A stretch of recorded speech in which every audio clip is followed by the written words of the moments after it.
نحمده ونصلي على رسوله الكريم اما بعد فاعوذ بالله من الشیطان الرجیم بسم اللہ الرحمن الرحیم یا ایھا الذین آمنوا استعینوا بالصبر والصلاة ان اللہ مع الصابرین ولا تقولوا لمن يقتل في سبيل الله اموات بل احیاء ولكن لا تشعرون وَلَنَبْلُوَنَّكُمْ بِشَيْءٍ مِّنَ الْخَوْفِ وَالْجُوعِ وَنَقْصٍ مِّنَ الْأَمْوَالِ وَالْأَنفُسِ وَالثَّمَرَاتِ وَبَشِّرِ الصَّابِرِينَ الَّذِينَ إِذَا أَصَابَتْهُم مُّصِيبَةٌ قَالُوا إِنَّا لِلَّهِ وَإِنَّا إِلَيْهِ رَاجِعُونَ أُولَٰئِكَ عَلَيْهِمْ صَلَوَاتٌ مِّن رَّبِّهِمْ وَرَحْمَةٌ وَأُولَٰئِكَ هُمُ الْمُهْتَدُونَ صدق اللہ العظیم۔ رب اشرح لی صدری ویسر لی امری واحلل عقدۃ من لسانی یفقہوا قولی۔ اے ایمان کے دعوے دارو، اے امت مسلمہ کے افراد جن کے کندھوں پر رسالت محمدی صلی اللہ علیہ وسلم کے تسلسل کی عظیم ذمہ داری آ گئی، جن کی ذمہ داری ہے کہ تمام انسانوں تک اللہ کا دین اسی طرح پہنچائیں جیسے کہ محمد نے انہیں پہنچا دیا صلی اللہ علیہ وسلم۔ اپنے اس عظیم ذمہ داری کے لیے استعینوا، مدد حاصل کرو، بالصبر والصلاۃ، صبر کے ساتھ اور نماز کے ساتھ۔ میں عرض کر چکا ہوں استعانت کس شے پر؟ استعانت اس ذمہ داری کی کٹھنائیوں، اس فرض منصبی کی ادائیگی میں جو شدائد اور مصائب آنے والے ہیں اس کے لیے مدد طلب کرو۔ ایک حدیث میں آتا ہے وَإِذَا اسْتَعَنْتَ فَاسْتَعِنْ بِاللَّهِ،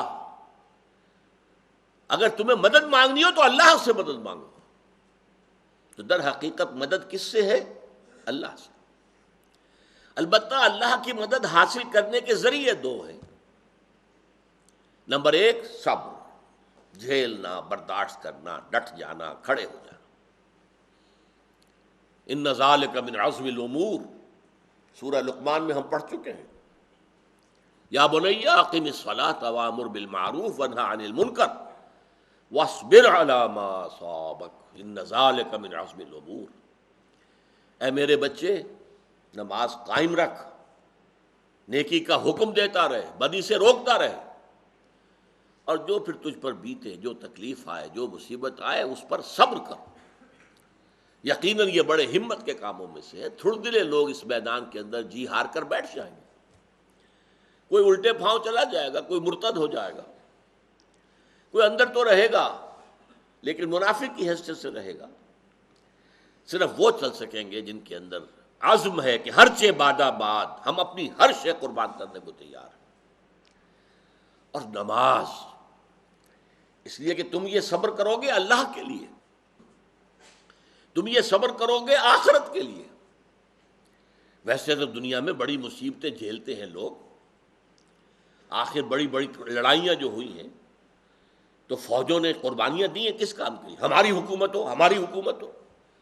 ایک دنیاوی مفاد پیش نظر تھا نا، ہمارے قبضے میں یہ ملک آ جائے گا تو کس قدر ہم عیش کریں گے، اس کے سارے وسائل و ذرائع ہمارے پاس ہوں۔ لیکن یہاں تو یہ چیز مقصود ہی نہیں، صرف آخرت مقصود ہے۔ اور اس آخرت کے مقصود ہونے کے لیے لازم ہے کہ اللہ کے ساتھ تمہارا تعلق مضبوط رہے، اور تعلق مع اللہ کے مضبوط رہنے کا ذریعہ نماز ہے۔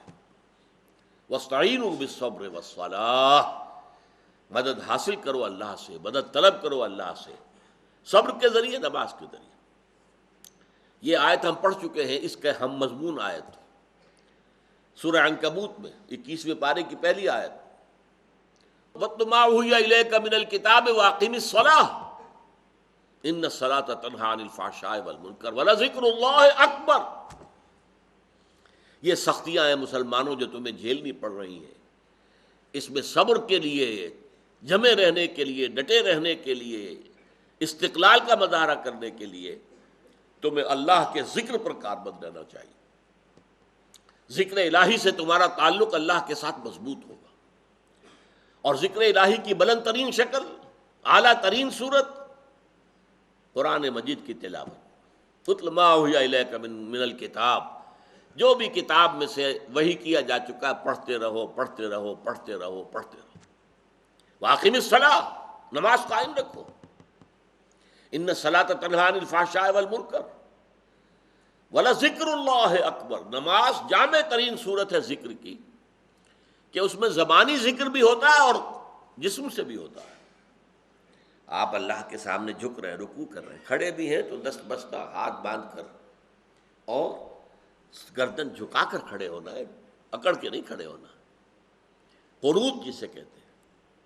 اس کے بعد رکوع، اس کے بعد سجود، پیشانی ہی رکھ دی زمین کے اوپر، جس کو کہا گیا ہے حدیث میں کہ جب تم سجدہ کرو تو محسوس کیا کرو کہ تم نے اپنے رب کے قدموں میں سر رکھ دیا ہے۔ یہ ذکر اللہ ہے، اس ذکر اللہ کے ذریعے سے مدد حاصل کرو۔ یہاں اس میں سے نماز کا ذکر کیا گیا، یا ایھا الذین آمنوا استعینوا بالصبر والصلاۃ ان اللہ مع الصابرین۔ یقیناً اللہ ساتھ ہے صبر کرنے والوں کے۔ ساتھ کس معنی میں ہے؟ ویسے تو اللہ ہر انسان کے ساتھ ہے، ہوا معکم اینما کنتم، تم جہاں کہیں بھی ہوتے ہو وہ تمہارے ساتھ ہوتا ہے۔ نحن اقرب الیہ من حبل الورید، ہم تو انسان سے اس کی شہرگ سے بھی زیادہ قریب ہیں۔ یہاں کس معنی میں کہا؟ ساتھ ہونے کا مطلب نصرت، تائید، مدد، پشت پناہی۔ ان اللہ مع الصابرین، اللہ صبر کرنے والوں کے لیے پشت پر ہے، مددگار ہے، تائید کرتا ہے، ہمت بندھاتا ہے، دلجوئیاں کرتا ہے۔ ان اللہ مع الصابرین، یہی بات کہی تھی حضرت موسیٰ علیہ السلام نے جب آخری مرحلہ آ گیا، اپنی قوم کو جب نکال کر لے کر جا رہے تھے، آگے سمندر آ گیا اور پیچھے جو ہے وہ فرعون لاؤ لشکر سمیت آ رہا ہے، اور دھوئیں کے بادل اور یہ ریت کے اور گرد کے بادل جو ہیں بدوؤں کے مانند اٹھ رہے ہیں۔ تو اصحاب موسیٰ نے کیا کہا، انا لمدرکون، ہے موسیٰ ہم تو پکڑے گئے، ہم سب کے سب یہاں ہلاک ہو جائیں گے۔ لیکن نہیں، حضرت موسیٰ کا جواب کیا تھا؟ کلا ان معی ربی سیہدین، ہرگز نہیں، میرے ساتھ میرا رب ہے، وہ راستہ دے گا۔ اللہ نے راستہ دیا۔ اے موسیٰ اپنے عصا کی ایک ضرب لگاؤ ذرا، سمندر پھٹ جائے گا اور تم اس میں سے اپنی قوم کو لے کر نکل جاؤ۔ اور جب فرعون بھی آئے گا، اس میں داخل ہو جائے گا کہ شاید اسی طرح سمندر کھڑا رہے گا، تو فرعون اس کا پورا لشکر ہوگا سمندر میں کہ سمندر کے دونوں آنے حصے جو ہے مل جائیں گے اور وہ ڈوب جائیں گے سب کے سب۔ تو ان کا قول کیا تھا؟ کلا ان معی ربی سیہدین، یہی قول حضور کا تھا جب آپ ہجرت کے سفر پر نکلے ہیں اور اپنے گھر سے نکل کر سب سے پہلے غار ثور میں جا کر روپوش ہو گئے، تاکہ وہ سوچیں گے کہ مدینے گئے ہوں گے محمد تو مدینے کے راستے پر جائیں گے تلاش کرنے کے لیے، پیچھا کرنے کے لیے، تعاقب کے لیے۔ اور یہ غار ثور جو ہے یہ مکے سے جنوب میں ہے۔ یہ ہوتا ہے دشمن کو توریہ، دھوکہ دینے کی کوشش۔ غار ثور جو ہے وہ تو جنوب میں ہے، یمن کے راستے میں۔ بہرحال وہاں پہ تو چونکہ جو کھوجی تھا، اس کھوجی کی مدد سے ابو جہل عین وہاں پہنچ گیا ہے غار ثور کے دہانے پر۔ لیکن اللہ کے دیکھیے، حضرت ابو بکر صدیق کہہ رہے ہیں کہ حضور اب تو اگر انہوں نے اپنے قدموں کی طرف بھی نگاہ ڈال دی تو ہمیں دیکھ لیں گے، ہم پکڑے جائیں گے۔ کیا جواب تھا؟ لا تحزن ان اللہ معنا، اے ابو بکر گھبراؤ نہیں، کوئی رنج اور غم نہ کرو، اللہ ہمارے ساتھ ہے۔ اور کیا کیا اللہ نے؟ مکڑی نے اس غار کے منہ پر اپنا جالا بنا دیا، ایک کبوتری نے آ کر وہاں پر انڈے دے دیے۔ تو جب اس کھوجی نے کہا کہ یہیں آیا ہے ہمارا کھوج، میرا کھوج جو ہے وہ غلط نہیں ہوتا، ابو جہل نے کہا بھی کہ ہم نے تو سنا تھا تم اڑتے ہوئے پرندوں کا راستہ بتا سکتے ہو، تو یہ تم آج ہمیں کہاں لے آئے ہو؟ تمہارا دماغ خراب ہوا؟ یہ غار کے اوپر لگا ہوا جالا، کوئی اگر انسان اندر داخل ہو تو جالا کیسے ہوگا؟ اور یہ جو کبوتری نے انڈے دے رکھے ہیں، کوئی اگر داخل ہوتا تو یہ انڈے ٹوٹتے کہ نہیں ٹوٹتے؟ اللہ نے بچا لیا۔ یہ معیت ہے اصل میں اللہ کی، معیت امداد کے لیے، تعاون کے لیے، تحفظ کے لیے، بچاؤ کے لیے، لیکن یہ کس کو نصیب ہوتی ہے؟ الصابرین، ان اللہ مع الصابرین۔ ولا تقولوا لمن يقتل في سبيل الله اموات، اور ہرگز مت کہو اس کو جو قتل ہو جائے اللہ کی راہ میں کہ وہ مردہ ہیں۔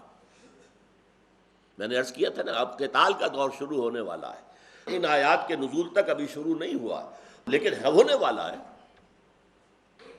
اذن قتال ایک رائے ہے کہ اثناء سفر ہجرت میں جو آیات نازل ہوئی ان میں اذن قتال تو آ گیا تھا، اجازت، لیکن اس رائے کے دونوں چونکہ رائے ہے وہ بعد میں کسی موقع پر تفصیل عرض کروں گا۔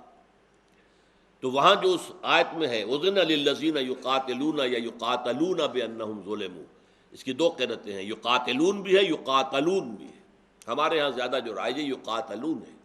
اجازت دی گئی، اب پہلے تمہارے ہاتھ بندھے ہوئے تھے اب کھول دیے گئے، اب اینٹ کا جواب پتھر سے دو، لیکن یہ اذن تھا، حکم نہیں تھا، لازم نہیں تھا، ابھی یہ اجازت تھی۔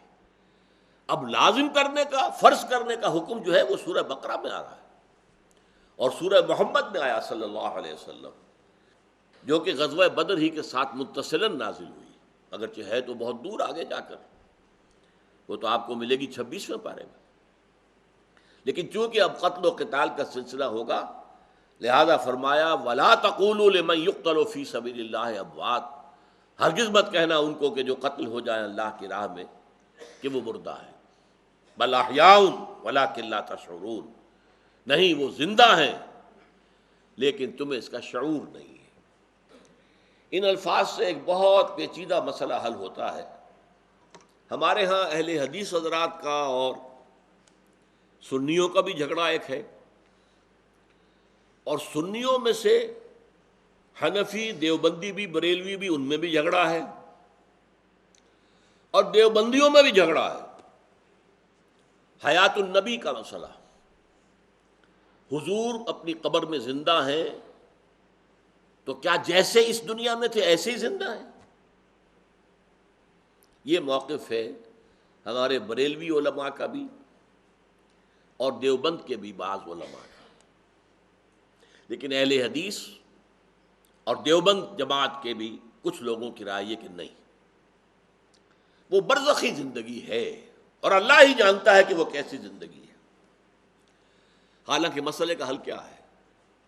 دیکھیے جو درجات ہیں انسانوں کے اہل ایمان کے، وہ 4 درجے ہیں۔ منعم علیہم لوگ کون ہیں؟ جن کو ہم کہتے ہیں سورہ فاتحہ میں اے اللہ ہمیں سیدھے راہ کی ہدایت فرما، راستہ ان کا جن پر تو نے انعام فرمایا، اہدنا الصراط المستقیم صراط الذین انعمت علیہم۔ اچھا یہ کون ہے انعمت علیہم؟ یہ سورہ نساء میں آیا، ومن یطع اللہ والرسول فاولئک مع الذین انعم اللہ علیہم من النبیین والصدیقین والشہداء والصالحین۔ جو اللہ اور اس کے رسول کی اطاعت پر کاربند ہو جائیں ان کو معیت حاصل ہوتی ہے انبیاء کی، صدیقین کی، شہداء کی اور عام صالح اہل ایمان کی۔ یہ 4 طبقے ہیں منعم علیہم۔ سب سے اوپر نبی، ویسے نبیوں سے بھی اوپر رسول، پھر یہ کہ نیچے صدیق، پھر نیچے شہید، پھر نیچے عام اہل ایمان جو نیک ہیں، صالح۔ اب ان میں یہ تیسرا درجہ ہے شہید کا، جس کے بارے میں قرآن کہہ رہا ہے وہ زندہ ہے لیکن تم ان کی زندگی کا شعور حاصل نہیں کر سکتے، تم نہیں جان سکتے کیسے زندہ ہے، بس ہم کہہ رہے ہیں کہ وہ زندہ ہے، مانو کہ وہ زندہ ہے، باقی اس تفصیل میں جانا کیسے زندہ ہے، کہاں زندہ ہے، کس طور سے زندہ ہے، روٹی کھاتے ہیں، کچھ اعلیٰ ترین جو ہے جنت کی خوراکوں کو پہنچا دی جاتی ہے، یہ سب ساری کیوں فتنے پیدا ہوئے کہ آپ نے ایک ایسی چیز کے اندر دخل دے دیا جو عالم غیب سے متعلق ہے۔ عالم غیب کی وہی بات ہم مانیں گے جو رسول نے بتائی ہو، قرآن میں آئی ہو یا صحیح حدیث میں آئی ہو۔ عالم غیب کی کوئی بات اپنے طور سے اس کے بارے میں مین میخ نکالنا، تفصیلیں بیان کرنا، یہ در حقیقت فتنہ کھولنے کا مترادف۔ جب ہم شہداء کی حیات معنوی جو ہے یا حیات جو ہے اخروی اس کو نہیں جان سکتے کہ کیسی ہے، تو صدیقین تو ان سے بھی بالا تر ہیں، انبیاء ان سے بھی بالا تر ہیں، رسول ان سے بھی والا تر ہے، اور تمام رسولوں کے سردار محمد ہیں صلی اللہ علیہ وسلم۔ انہیں اللہ نے کیسی زندگی دی ہے، اعلیٰ ترین زندگی دی ہے۔ ہم کہتے ہیں یقیناً، لیکن کیسی؟ آپ اس دنیا کی زندگی کو بہت اعلیٰ سمجھتے ہیں؟ یہ تو کچھ بھی نہیں، ادنا زندگی، جو زندگی انہیں ہے اس کا ہم تصور نہیں کر سکتے۔ شہیدوں کی زندگی کا تصور نہیں کر سکتے، صدیقین تو اس سے بھی اوپر ہیں، انبیاء ان سے اوپر ہیں، رسول ان سے اوپر ہیں، اور سید المرسلین صلی اللہ علیہ وسلم سب سے بلند۔ تو اس آیت سے اس بات کو سمجھ لیجیے، وَلَا تَقُولُوا لِمَنْ يُقْتَلُ فِي سَبِيلِ اللَّهِ أَمْوَاتٌ بَلْ أَحْيَاءٌ وَلَٰكِن لَّا تَشْعُرُونَ وَلَنَبْلُوَنَّكُمْ۔ اب دیکھیے یہ وہی صیغہ آ گیا جو بڑی تکرار کے ساتھ سورہ عنکبوت میں آ چکا ہے، وہاں بھی آیا ہے۔ ہم تو لازماً ظاہر کر دیں گے کہ کون جھوٹا ہے کون سچا ہے، لازماً ظاہر کر دیں گے کہ کون مومن ہے کون منافق ہے۔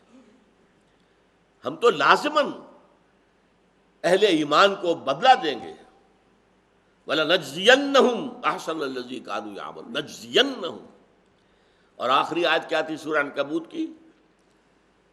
وَالَّذِينَ جَاهَدُوا فِينَا لَنَهْدِيَنَّهُمْ سُبُلَنَا۔ یہ صیغہ میں نے بار عرض کیا ہے عربی زبان میں انتہائی تاکید کے لیے، انتہائی تاکید کے لیے۔ اضربہ، میں اسے ماروں گا، لأضربنہ، میں اسے لازماً ماروں گا۔ اس سے زیادہ تاکید کا معاملہ نہیں ہوتا۔ اب یہاں وہی صیغہ آیا، وَلَنَبْلُوَنَّكُمْ، اور ہم لازماً تمہیں آزمائیں گے۔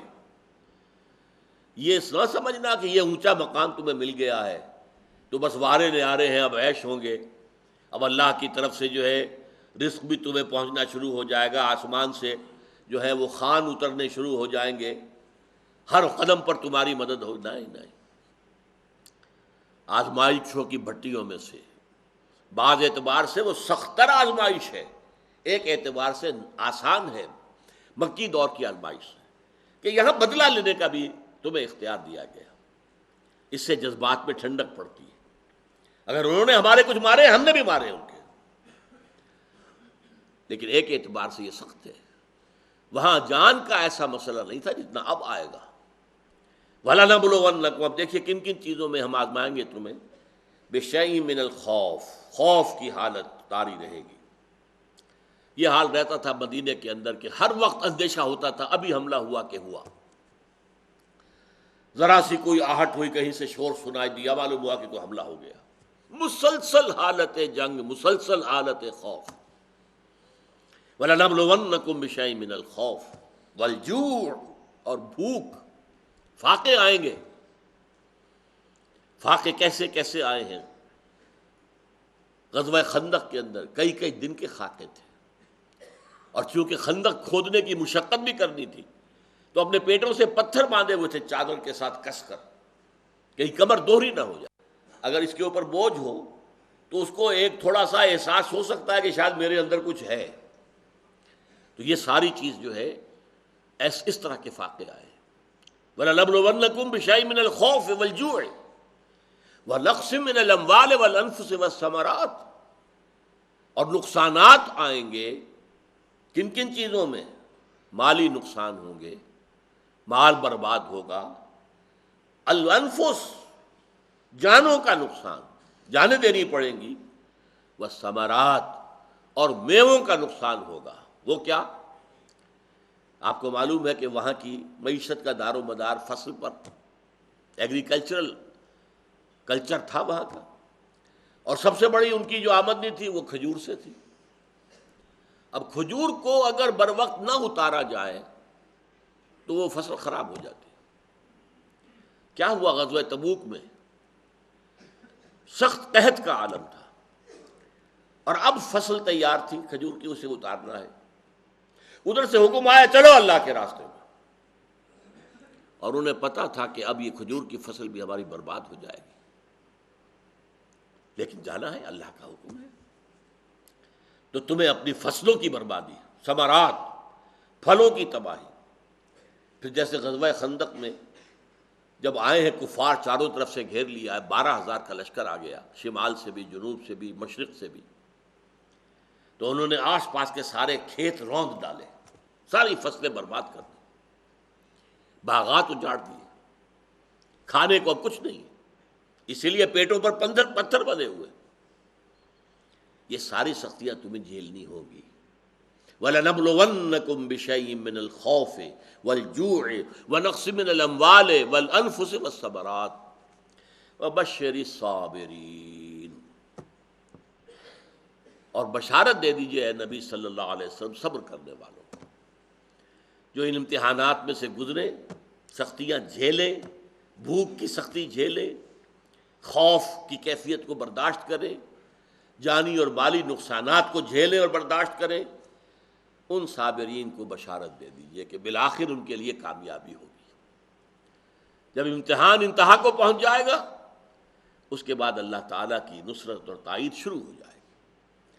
غزوہ خندق جو ہے وہ صحابہ کرام کے لیے مجموعی طور پر ان کی آزمائش کا کلائمیکس تھا۔ حضور کے لیے ذاتی طور پر آپ کے لیے سختی جو ہے وہ کلائمیکس پر تھی طائف کے دن، ذاتی طور پر جو تکلیف آپ کو وہاں پہنچی ہے پوری زندگی نہیں پہنچی۔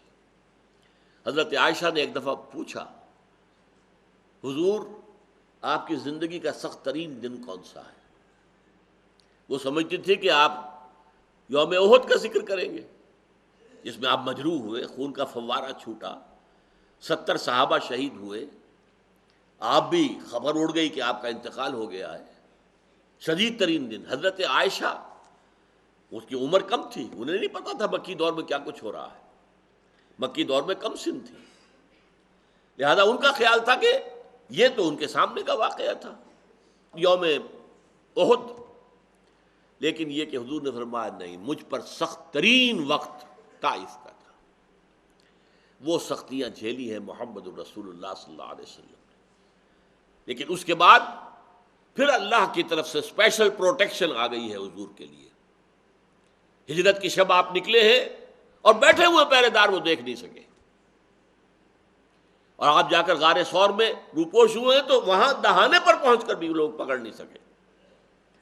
اثناء سفر ہجرت میں 2 مرتبہ وہ اونٹ جو تھے ان کے پاؤں دھس گئے مٹی کے اندر، اور سراقہ ابن مالک جو ہے، جو 100 اونٹوں کے انعام کی امید میں پیچھے لگا ہوا تھا، لیکن یہ کہ اس کی بھی گھوڑے کے پاؤں دھس گئے مٹی کے اندر 2 دفعہ، لہذا پھر آخر کار وہ آیا ہے، حضور صلی اللہ علیہ وسلم سے معافی مانگی ہے، اور حضور نے فرمایا اے سراقہ وہ دن بھی آئے گا، میں دیکھ رہا ہوں تمہارے ہاتھ میں کسریٰ کے کنگن ہوں گے، شہنشاہ ایران کے کنگن۔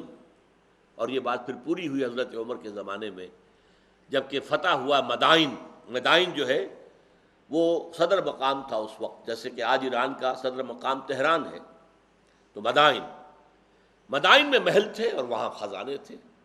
وہ جب مسلمانوں نے فتح کیا اور مال غنیمت کی تقسیم ہوئی اور وہ غنیمت پہنچا ہے مال غنیمت مدینے میں، تو حضرت عمر نے فرمایا کہاں ہے سراقہ اس وقت ایمان لا چکے تھے، مجاہدین میں شامل تھے، اور سب سے پہلے کسریٰ کے کنگن جو ہے اس کے ہاتھ میں پہنا دیے، اے سراقہ وہ جو نبی نے کہا تھا آج یہ تمہارے ہاتھوں میں کنگن ہے کسریٰ۔ تو صابرین، بشر صابرین، صبر کرنے والوں کو آپ بشارت دے دیجیے۔ یہی وجہ ہے پھر جیسا کہ میں نے عرض کیا کہ غزوہ احزاب کے بعد اللہ کی امداد شروع ہو گئی، اسی موقع پر پھر نازل ہوئی ہے سورہ صف، جس میں فرمایا گیا ہے وَأُخْرَىٰ تُحِبُّونَهَا نَصْرٌ مِّنَ اللَّهِ وَفَتْحٌ قَرِيبٌ، ایک اور شے جو تمہیں بہت پسند ہے، اب اللہ کی مدد آیا چاہتی ہے اور فتح تمہارے قدم چومنا چاہتی ہے۔ وَبَشِّرِ الْمُؤْمِنِينَ، ہمارے مومن بندوں کو آپ اس کی بشارت دے دیجیے۔ اس لیے حضور نے خود بھی فرما دیا تھا غزوہ احزاب کے بعد کہ اب آئندہ لن یغزوکم قریش بعد عامکم ھذا، اب اس سال کے بعد قریش تم پر حملہ آور نہیں ہو سکتا۔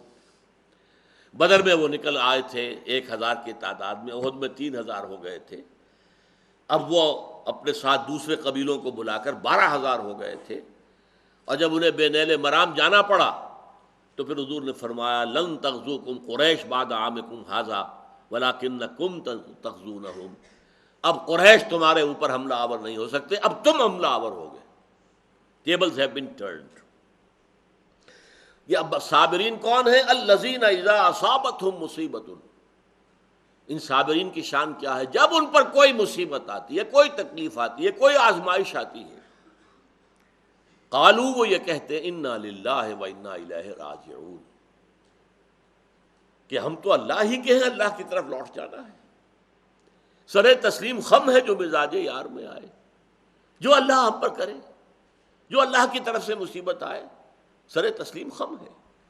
یہ در حقیقت اس سر تسلیم خم ہے کا انداز ہے، انا للہ، ہم اللہ کے ہیں اور بالآخر ہمیں اللہ کی طرف لوٹ جانا ہے۔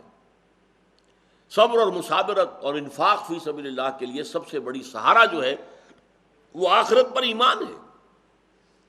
کوئی ایک پیسہ بھی جو تم دے رہے ہو خرچ کرے ضائع نہیں جائے گا، اس کے تمہیں بہت بڑا انعام جو ہے آخرت میں ملے گا۔ یہاں جان دے دو گے تو جنت میں تمہارا استقبال ہوگا۔ اس اعتبار سے آخرت کا یقین۔ فرمایا انا للہ و انا الیہ راجعون، وہ یہ کہتے ہیں اور کڑوا گھونٹ کر لیتے ہیں۔ اولئک علیہم صلوات من ربہم ورحمہ، یہی ہیں وہ لوگ جن پر عنایتیں ہیں ان کے رب کی طرف سے۔ صلوات، صلات کہتے ہیں توجہ، عنایت، کسی کی طرف رجوع۔ ہم جب صلات پڑھتے ہیں تو اللہ کی طرف رجوع کرتے ہیں تضرع کے ساتھ، ہمارے اندر عاجزی ہونی چاہیے۔ اللہ کی صلات کیا ہے؟ هو الذی یصلی علیکم وملائکتہ، جہاں قرآن میں یہ آیا ہے سورہ احزاب میں کہ ان اللہ وملائکتہ یصلون علی النبی، اللہ اور اس کے فرشتے نبی پر درود بھیجتے ہیں۔ عنایتیں اللہ کی طرف سے اللہ کے رسول محمد صلی اللہ علیہ وسلم پر نازل ہوتی ہیں۔ اسی طرح هو الذی یصلیکم وملائکتہ، تم پر بھی اہل ایمان اللہ کی عنایتیں اور رحمتیں نازل ہوتی ہیں، اور اس کے فرشتوں کی بھی۔ تو فرمایا اولئک علیہم صلوات من ربہم ورحمہ، یہ ہیں وہ لوگ جن پر ان کے رب کی طرف سے عنایتیں بھی ہیں اور رحمت ہے۔ وَأُولَٰئِكَ هُمُ الْمُهْتَدُونَ، اور یہی ہیں کہ جو ہدایت یافتہ ہیں۔ مہتدون ہونے کے لیے، ہدایت یافتہ کی سرٹیفکیٹ پانے کے لیے یہ سختیاں جھیلنی ہوں گی، یہ مصیبتیں برداشت کرنی ہوں گی، یہ جان و مال کا اثار کرنا ہوگا، یہ جانیں دینی ہوں گی، مال کے نقصانات برداشت کرنے ہوں گے، گھروں کی تباہی کا منظر دیکھنا ہوگا، یہ سب کچھ ہوگا۔ اللہ تعالی ہمیں بھی توفیق دے کہ ہم صحابہ کرام کے نقش قدم پر چلتے ہوئے اللہ کے دین کا ایک ایسا نمونہ جس سے کہ حجت قائم ہو جائے پوری دنیا پر کہ یہ ہے بہترین نظام۔ دنیا یہ کہتی ہے کہاں ہے وہ تمہارا نظام، تم کہتے ہو بہت اچھا ہے، بہت اعلیٰ ہے، اس کا نمونہ دکھاؤ بھائی کہیں۔ تم 1.5 ارب مسلمان دنیا میں ہو، 60 مسلمان ملک ہے، کوئی ایک ملک بتاؤ جس کے اندر اسلام کا نظام ہو۔ ہماری نظریں زمین میں جھک جاتی ہیں، ہمارے پاس اس کا کوئی جواب نہیں۔ کاش کہ ہم پاکستانی مسلمان خاص طور پر، چونکہ ہم نے وہ ملک لیا تھا اللہ سے دعائیں مانگ مانگ کر، اے اللہ ہمیں انگریز اور ہندو کی دوہری غلامی سے نجات دے، ہم تیرے دین کا بول بالا کریں گے، تیرے نبی کا نظام قائم کریں گے، اور ہم ناکام ہو گئے۔ ہمیں پہلی سزا کا کوڑا ہم پر پڑا تھا 1971 میں، 93,000 پاکستانی قید میں گئے اس ہندو کے جس پر ہم نے کہیں 1000 برس حکومت کی تھی، کہیں پر 800 برس حکومت کی تھی، کہیں پر 600 برس حکومت کی تھی۔ اس سے بڑی شکست کیا ہوگی؟ لیکن ہمیں ہوش ابھی تک نہیں آیا ہے۔ میں تقریر کر چکا ہوں یہاں 1 ہفتے قبل تفصیل کے ساتھ کہ مجھے تو محسوس ہوتا ہے کہ پاکستان کے خاتمے کے لیے الٹی گنتی شروع ہو چکی ہے۔ اللہ تعالیٰ اب بھی ہمیں توبہ کی توفیق دے، ہمارے حکمرانوں کو توبہ کی توفیق دے، ہم اللہ کے دین کی طرف قدم اٹھانا شروع تو کر دیں۔ اللہ تعالیٰ اس پر بھی امید ہے کہ اپنی رحمتوں کے ساتھ ہماری طرف متوجہ ہو جائے گا۔ اللہ تعالیٰ ہم سب کو انفرادی سطح پر مہتدین میں، مفلحین میں شامل کرے، راشدین میں شامل کرے، فائزین میں شامل کرے، اور اللہ تعالیٰ پاکستان کو بحیثیت قوم اور بحیثیت ملک پوری دنیا کے لیے، عالم انسانیت کے لیے روشنی کا ایک مینارہ، ایک چراغ جو پوری دنیا کو راستہ دکھانے والا ہو، وہ ہمیں بنا دے۔ بارک اللہ لی ولکم فی القرآن العظیم ونفعنی وإیاکم بالآیات والذکر الحکیم۔